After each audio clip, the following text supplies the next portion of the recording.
All right, I'm the flatratemaster, and today we're talking about long-term impressions of the Milwaukee straight die grinder.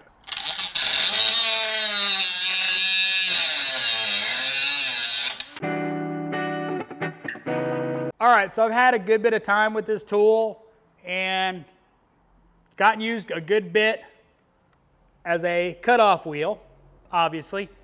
Safety glasses. Don't be doing this without safety glasses. Just saying. And it works well. Obviously, the size of it can be a limitation, but other than that, it works well. I have no complaints with it.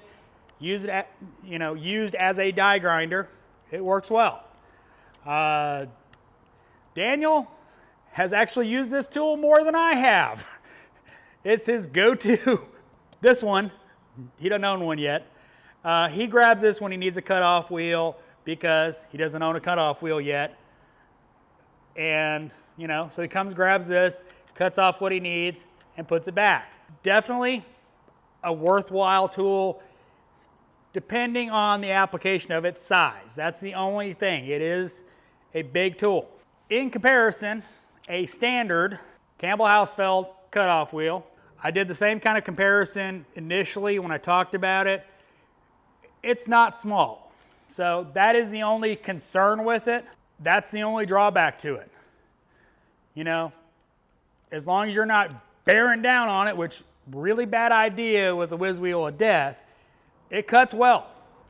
It just works. So if it's something you're interested in, it's definitely worthwhile as long as you understand it is a long tool.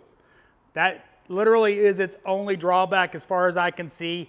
Using it as a cutoff wheel it's big.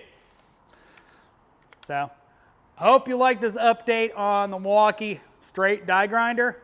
As always, thanks for watching. I am the flatratemaster.